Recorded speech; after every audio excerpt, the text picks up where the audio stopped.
So thank you once again everyone for joining us today. Today is a very auspicious day, Radha Ashtami. So आज जो हमें सत्संग प्राप्त हो रहा है, that is through the medium of Radha Ashtami, through the माध्यम of Radha Ashtami. और कौन से लिटरेचर को हम फॉलो करेंगे? सभी लिटरेचर को फॉलो करेंगे.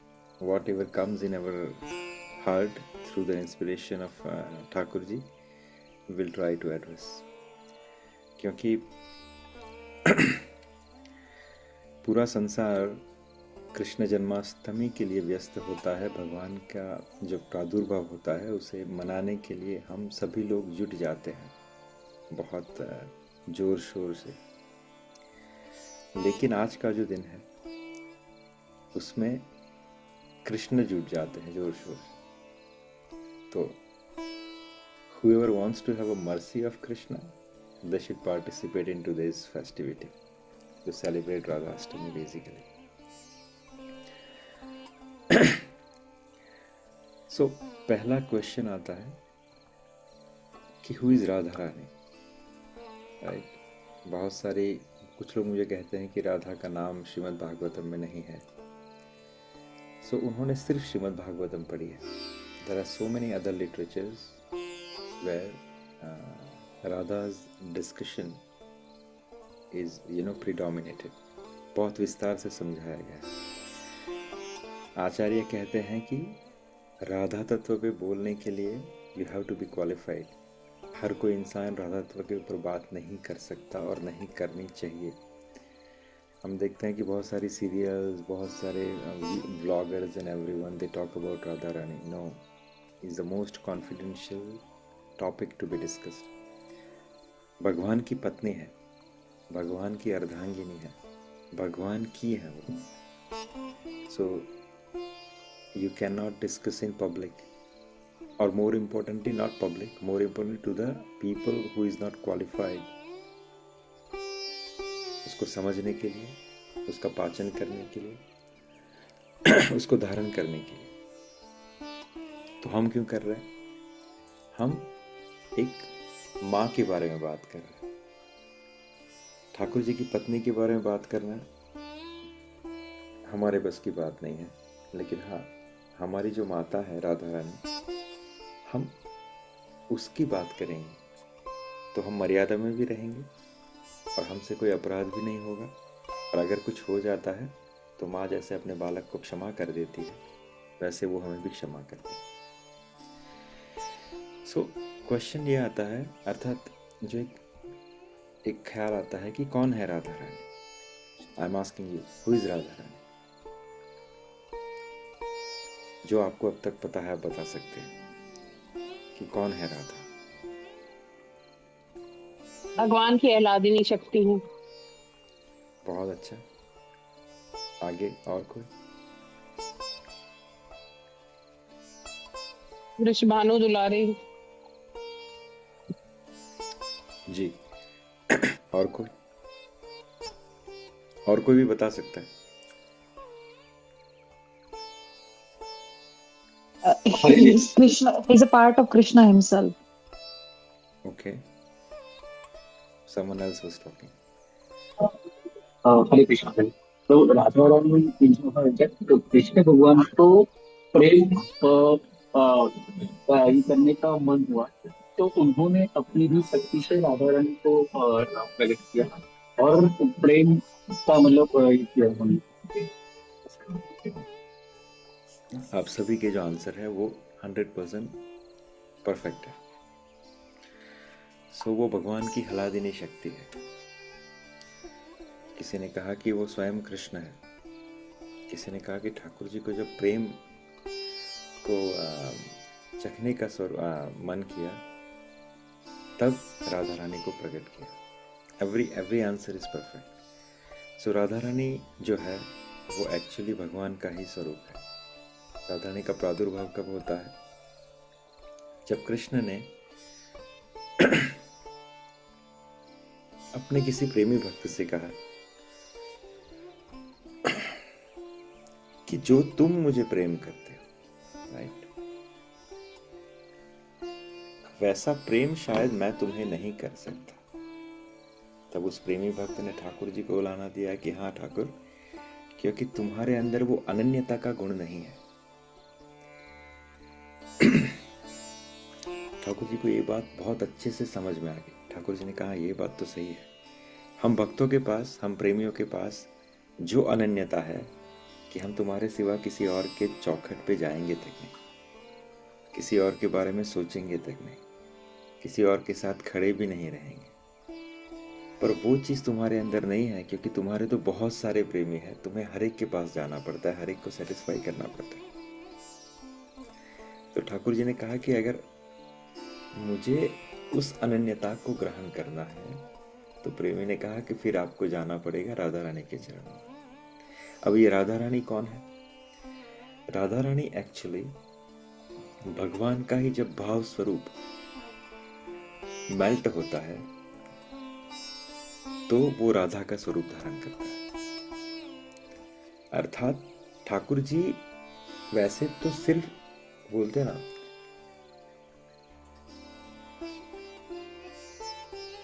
सकल जगत सिर्फ श्री कृष्ण है, बाकी समस्त सृष्टि जो है वो प्रकृति है।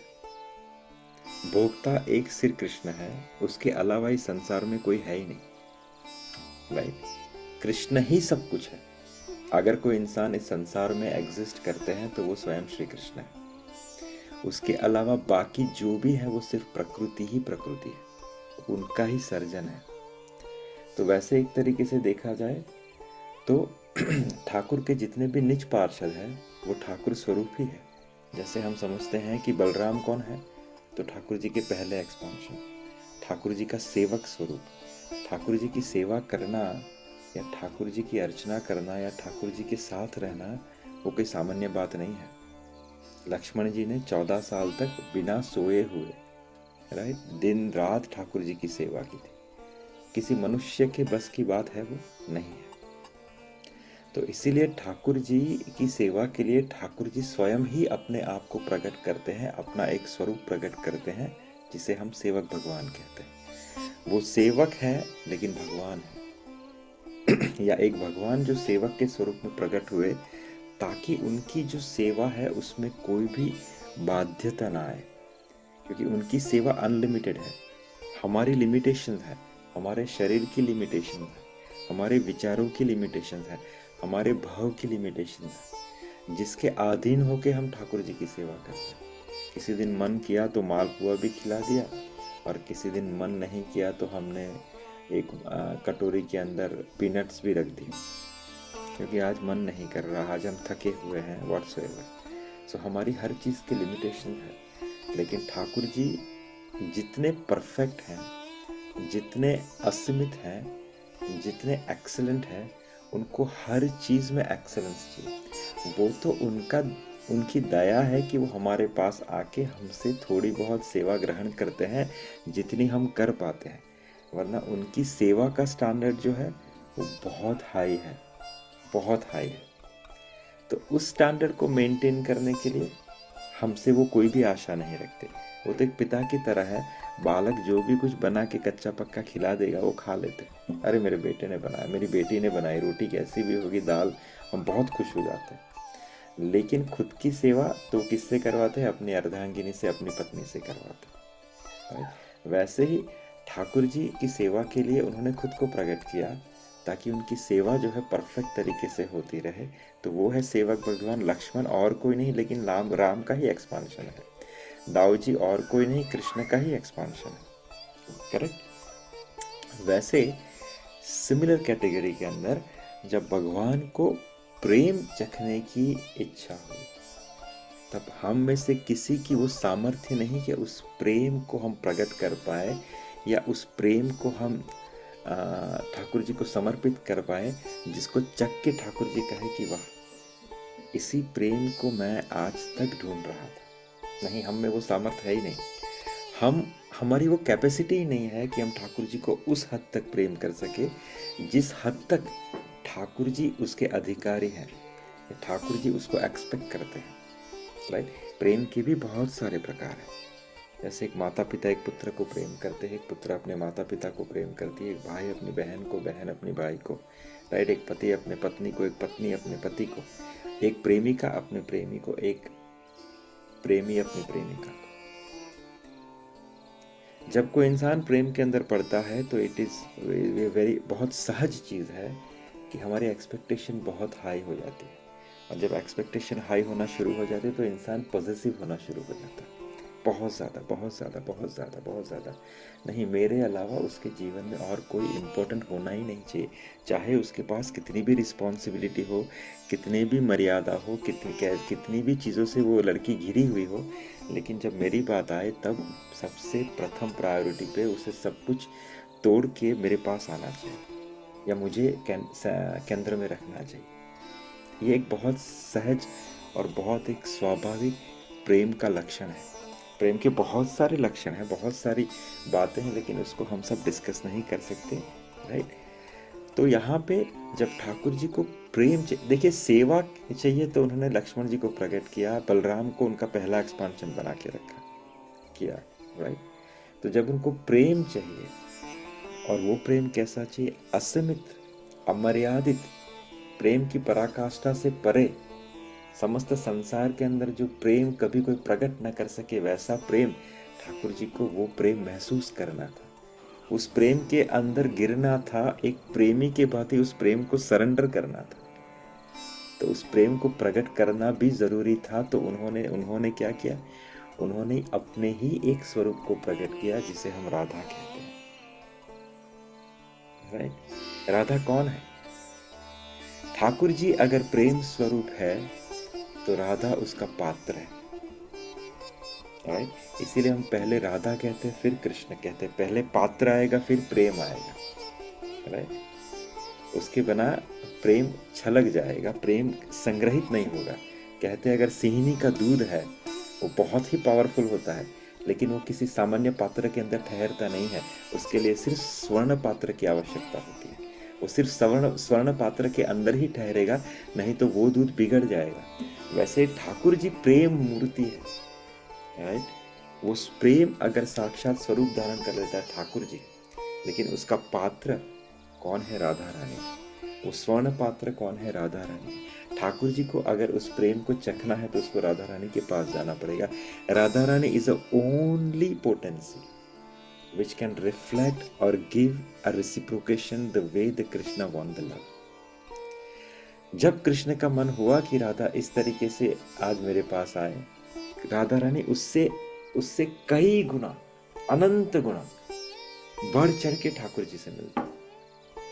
हर चीज में, अगर सिर्फ एक खाने की बात कहें, अगर हमें हर दिन कोई कहे कि भैया दाल भात शाक रोटी सिर्फ 5 पकवान की प्लेट बना के खिलाओ, जो गृहिणी है या माता है वो 4 दिन बनाएगी, 5 दिन बनाएगी, फिर ब्रेक ले लेगी, कहेगी भाई थक गया, हर दिन कैसे इतना सारा बनाओ, आज तुम एक ढोकले खा लो या खमण खा लो या पराठे खा लो, राइट। मैं सिर्फ एक एग्जांपल दे रहा हूँ। लेकिन ठाकुर जी असीमित है, उनका पॉजिटिवनेस बहुत ज्यादा है अपने प्रेमियों के प्रति, राइट। राधा रानी ठाकुर जी को जो भोग बना के खिलाती है, कहते हैं कि जब से राधा रानी एग्जिस्टेंस में आई, जब से कृष्ण एग्जिस्टेंस में आई, विच इज टाइम इमेमोरियल, उसका कोई ट्रैक रिकॉर्ड नहीं है, वो कब से है इस संसार में अंदर, वो अजन्म, अविनाशी और शाश्वत है। लेकिन जब से राधा रानी कृष्ण को खिलाना शुरू कर रही है, तब से आज तक राधा रानी ने एक भी डिश को रिपीट नहीं किया, एक भी डिश को रिपीट नहीं किया। हर दिन नित्य नए पकवान बनते, राइट। एक बहुत सही एग्जाम्पल मेरे हाथ से छूट गया when I was telling this, but anyway, so Radha Rani वो तत्व है जो ठाकुर का ही स्वरूप है, ठाकुर का ही प्रेम स्वरूप है, जो सिर्फ और सिर्फ ठाकुर के लिए ही इस संसार में अवतरित हुई है। इसका एक बहुत सही एग्जाम्पल है, जब सूर्य उदय के समय सूर्य की पहली किरण गिरती है, राइट। हम यहाँ पे जा रहे हैं राधा रानी के प्रागट्य लीला के समय। तो जब सूर्य की पहली किरण इस धरती के ऊपर गिरती है, तब वृषभानु जी और कीर्ति माता क्या देखते हैं कि एक सुंदर कमल के ऊपर एक नवजात शिशु, आंखें बंद किए हुए एक नवजात बालक उसके ऊपर सोया हुआ है, जिसकी कांति कैसी है? सोने जैसी। तप्त कांचन गौरांगी माँ राधे वृंदावनेश्वरी, वृषभानु सुते देवी प्रणमामि हरिप्रिय तप्त कांतं कांचन गौरांगी। जिसका जिसका कॉम्प्लेक्शन कैसा है, तपते हुए सोने की तरह। मामूली सोना नहीं, जो सोना तपा हुआ है। देखा है कभी तपा हुआ सोना कैसा होता है? जब वो पिघला हुआ होता है एकदम गोल्डन। मेरी राधा रानी का जो लावण्य है, उनका जो तेज है, उनका जो स्वरूप है, उनकी जो आभा है, उनका जो कॉम्प्लेक्शन है, वो उतना ही है जैसा एक तपते हुए सोने का होता है। या कहो कि संसार में तपते हुए सोने से बड़ी कोई उपमा नहीं है, इसीलिए राधा रानी का कंपैरिजन उस सोने से किया गया है। वरना इस संसार में ऐसी कोई भौतिक जगत में, ऐसी ठाकुर जी की सृष्टि में ऐसी कोई चीज नहीं है जिसका कंपैरिजन मेरी राधा रानी के कॉम्प्लेक्शन से किया जाए। तो जब एक ऐसे नवजात शिशु को देखा कमल के ऊपर प्रकट हुए हुए, यहाँ पे वृषभानु और उनकी जो पत्नी है कीर्तिदा, उन्होंने उसे उठा लिया। उसकी आंखें बंद थी, आंखें खोली नहीं उन्होंने। क्यों? क्योंकि जैसा मैंने कहा कि उसका प्रागट्य क्यों हुआ था, सिर्फ और सिर्फ मेरे कृष्ण के लिए। तो यहाँ पे जब उसका छठी का नामकरण संस्कार रखने वाले थे, तो उस समय वृषभानु जी ने बहुत बड़ा उत्सव किया। उस समय नंद बाबा जो है अपने पुत्र कृष्ण के साथ, माता यशोदा के साथ वृषभानु जी के यहाँ आते हैं। नंद उत्सव अभी भी नंद भवन में चल रहा है, नंदगांव में चल रहा है। तो यहाँ पे उनको आते देख यही उत्सव की जो इंटेंसिटी है और ज़्यादा बढ़ गई, क्योंकि यहाँ पे राधा रानी का प्रागट्य हुआ, उसका उत्सव चल रहा है, वहाँ पे नंदोत्सव भी चल रहा है, तो दोनों मर्ज हो गए।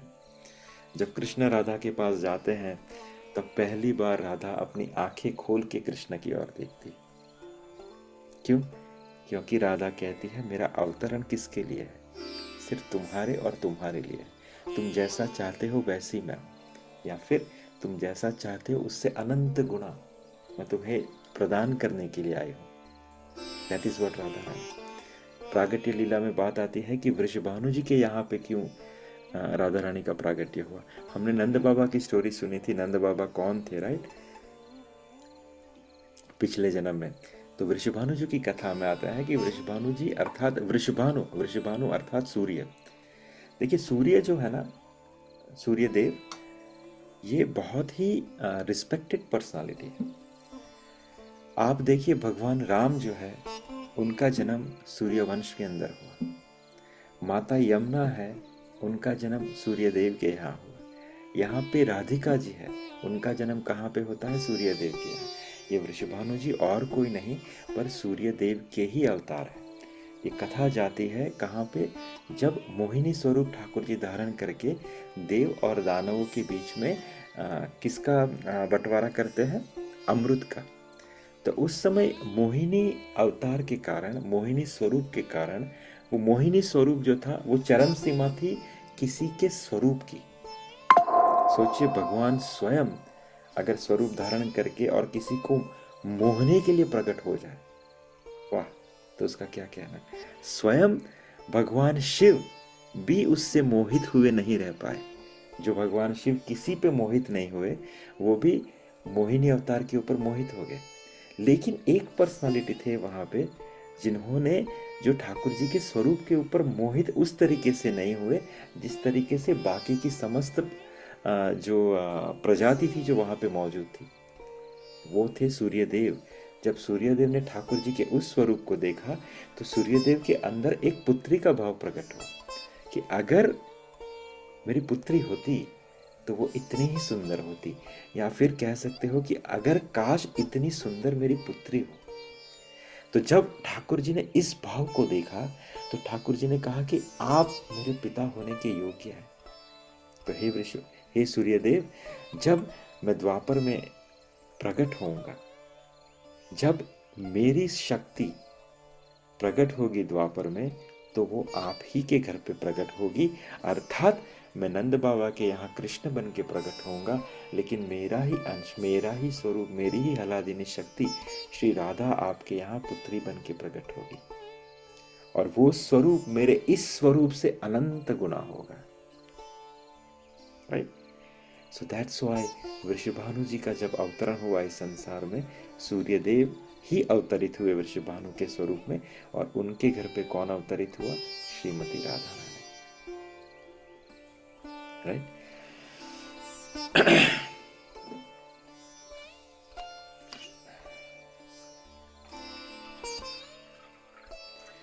दूसरा, राधा रानी का हमने स्वरूप समझा, राधा रानी का हमने प्रागट्य समझा, अब हम राधा रानी का स्वभाव समझते हैं। भगवान के प्रेम का पात्र कौन है? श्रीमती राधा रानी। भगवान का प्रेम जब स्वरूप धारण किया तो बन गई श्रीमती राधा रानी।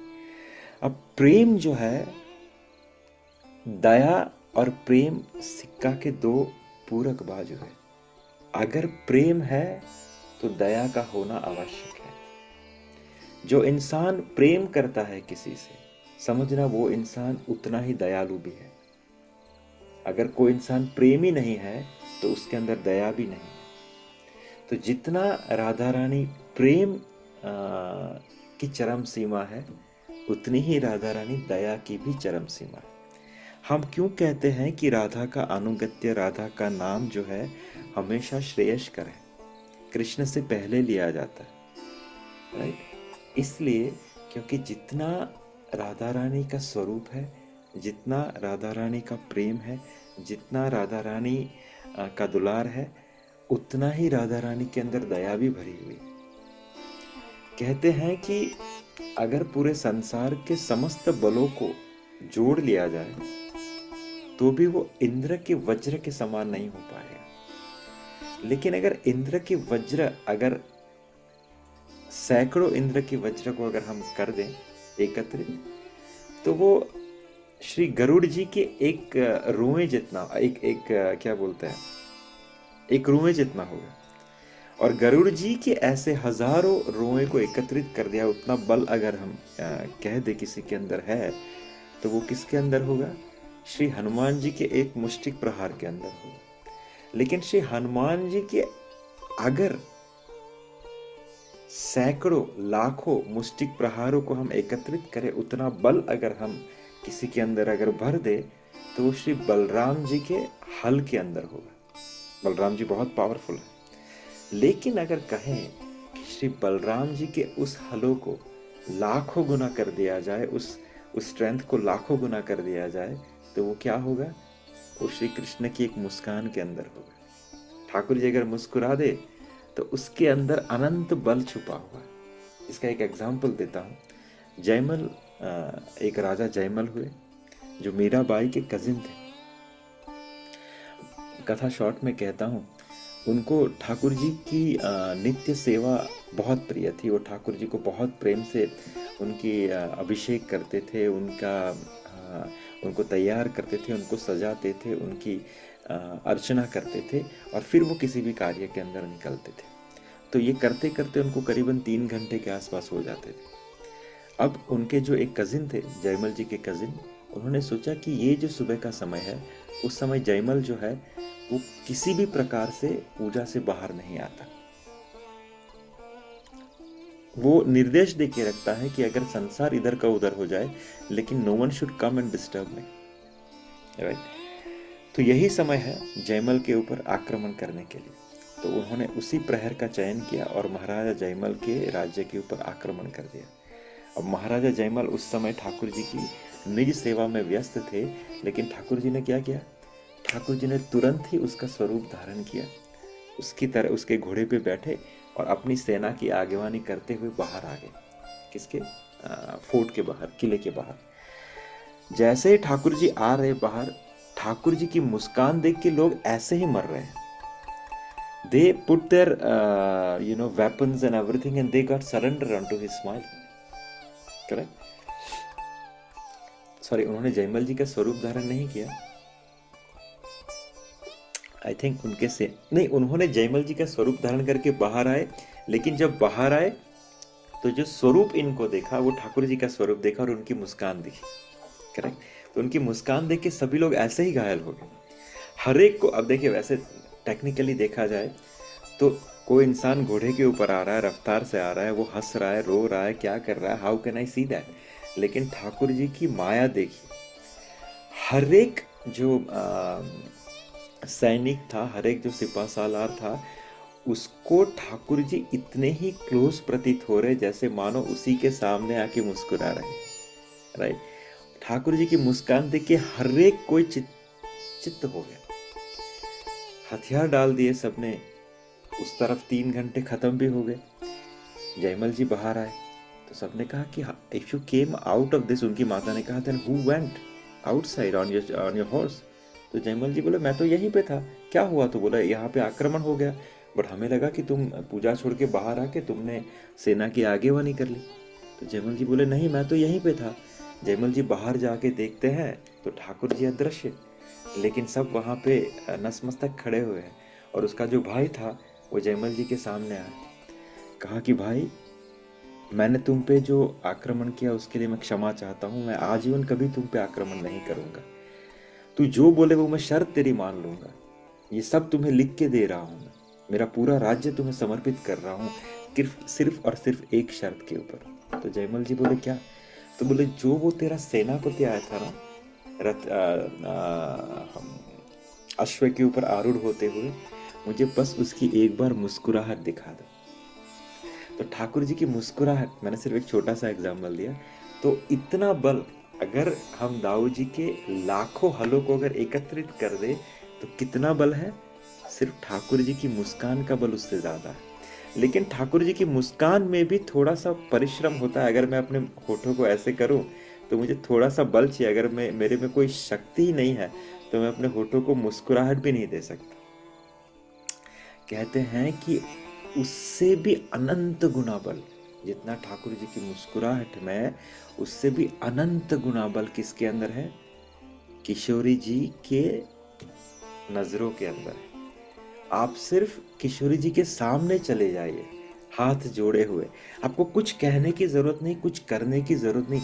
अगर सिर्फ राधा रानी के नेत्र आपके ऊपर पड़ गए, आप उनकी नजर में आ गए किसी ना किसी तरीके से, बस आपका बेड़ा पार हो गया, बेड़ा पार हो गया और कुछ करने की जरूरत नहीं। कृष्ण को अधीन होके राधा रानी की सुननी पड़ेगी, राइट। राधा रानी कहेगी कि कृष्ण इसे स्वीकार करो। कृष्ण की मजाल नहीं है कि कृष्ण उसके ऊपर कोई कर्म का कोई ऋण चढ़ाए, कर्म का कोई सिद्धांत बताए, या कोई उसके सामने बुक खोलो कि ये तो ऐसा है, उसने नहीं। सिर्फ राधा ने कृष्ण इसे स्वीकार करो, खत्म, बात खत्म हो गई। तो इतना बल सिर्फ किस में है? राधा रानी की नजरों के अंदर, राइट। बहुत सही एग्जाम्पल मेरे जहन में आ रहा था पर मैं भूल गया उसे। तो राधा रानी कौन है? कृपामयी है, करुणामयी है, इसलिए बरसाने वाली, वो बरसाती है, कृपा आपके ऊपर बरसाती है, वो धीरे धीरे नहीं देती, she just keep on giving, correct. Radha Rani के गुण अनंत है, गुण अनंत है। रसखान जी कहते हैं मैंने कृष्ण, अच्छा कोई कभी कभी पूछता है कि श्री लक्ष्मी जी और राधा रानी के अंदर अंतर क्या है? भाइयों वैसे तो कोई अंतर नहीं है। श्री लक्ष्मी जो है वो राधा रानी का ही ऐश्वर्य स्वरूप है, राइट। राधा रानी का ही ऐश्वर्य स्वरूप है जो कृष्ण की ऐश्वर्य लीला में, अर्थात वैकुंठ में, या कहो कि साकेत में सीता माता के स्वरूप में ठाकुर जी की सेवा करती है।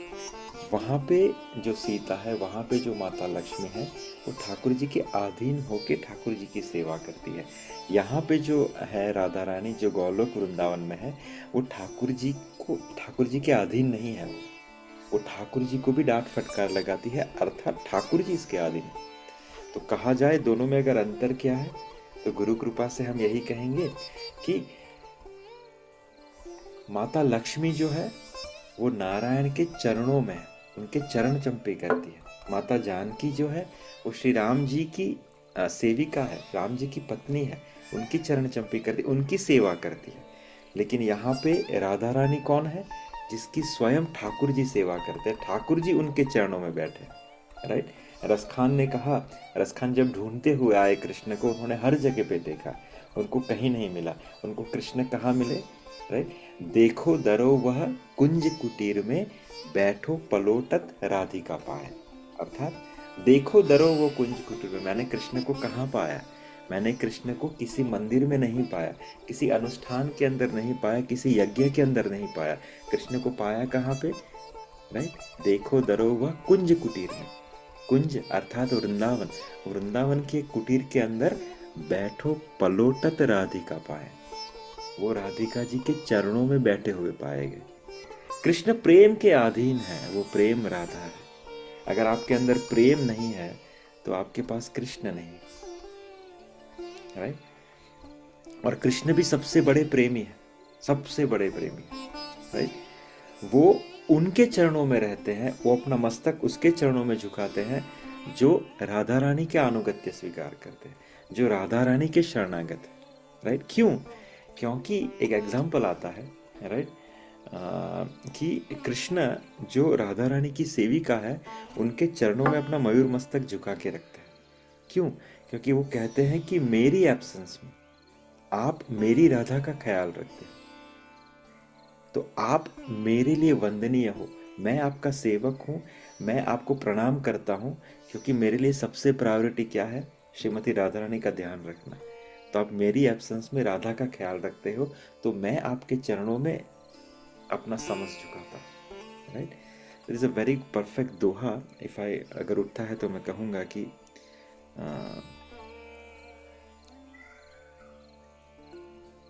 यद्यपि अखिल लोक चूड़ामणि दास अपन को माने।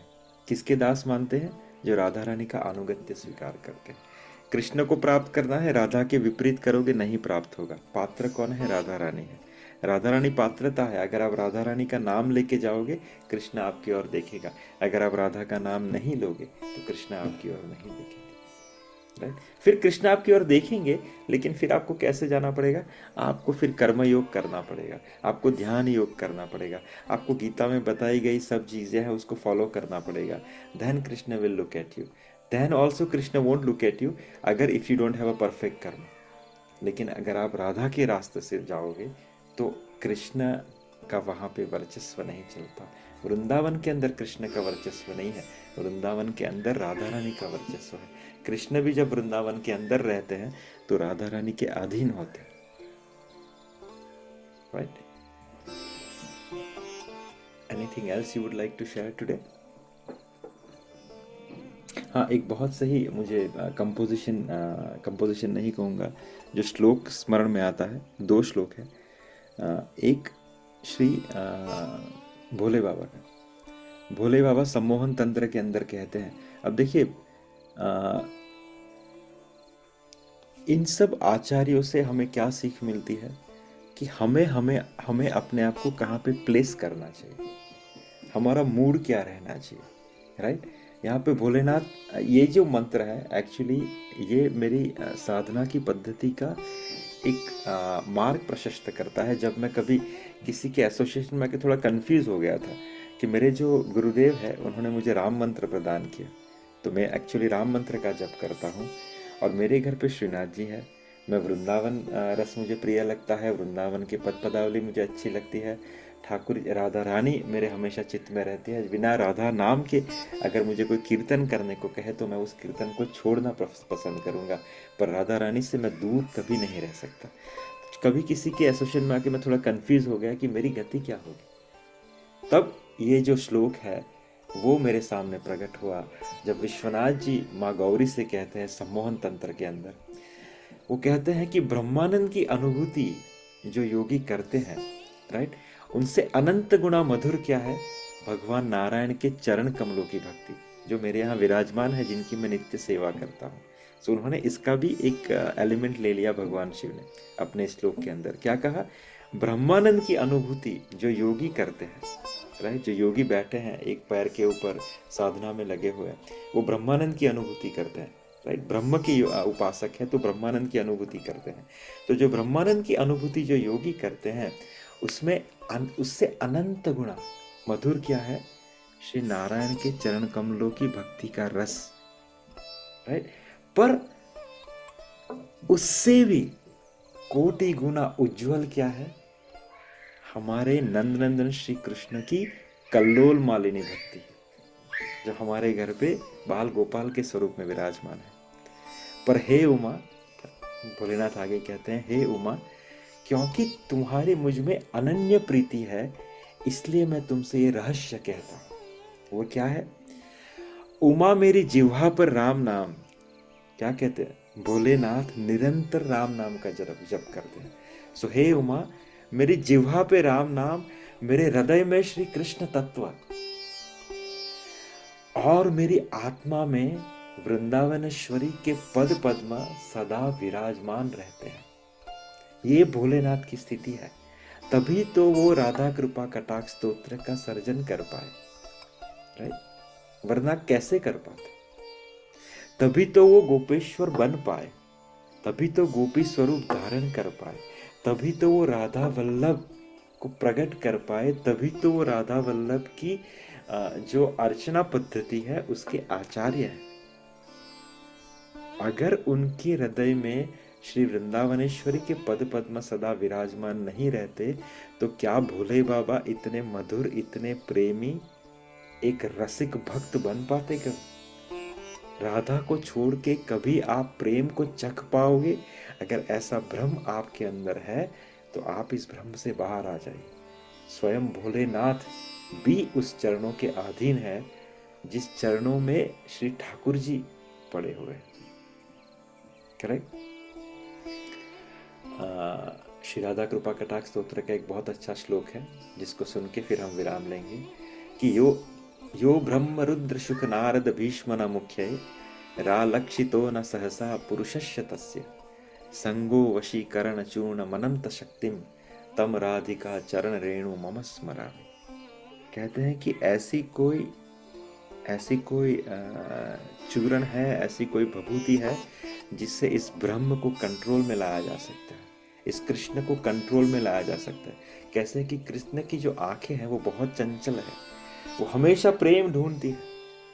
अगर आपसे प्रेम में चूक हो गई तो बाजू वाले के पास चले जाएंगे। जैसे एक गोपी के यहाँ माखन नहीं बना तो उसको देर नहीं लगती दूसरी गोपी के यहाँ मटकी तोड़ने के लिए। क्यों?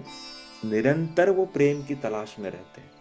बहुत ही पॉजिटिव, प्रेम का भूखा मेरा कृष्ण कन्हैया है। करेक्ट? तो ये जो है महान जो लोग हैं अपनी अपनी कैटेगरी में श्रेष्ठ हैं। यो ब्रह्म रुद्र शुक नारद ना भीष्म, 5 महान लोग।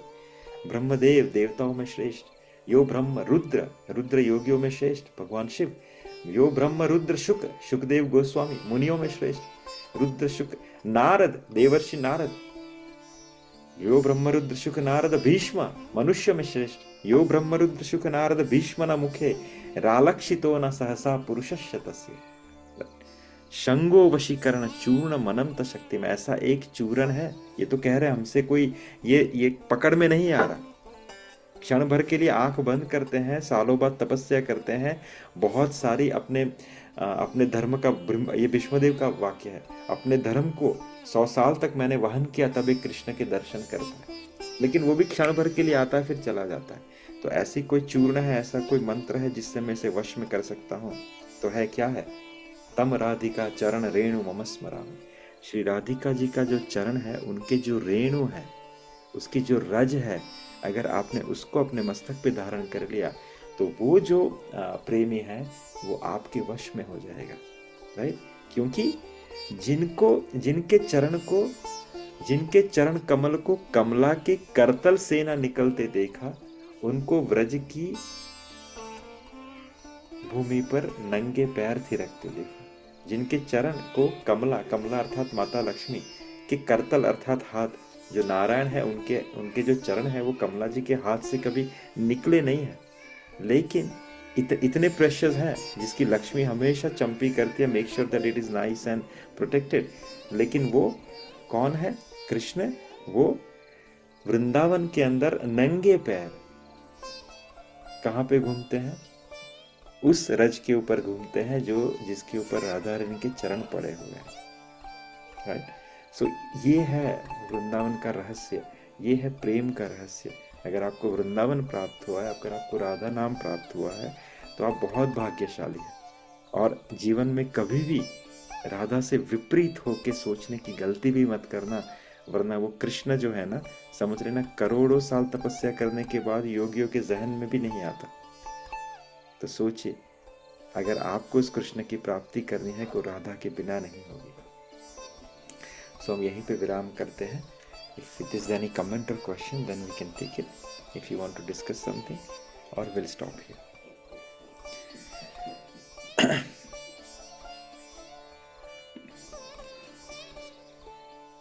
हरे कृष्णा।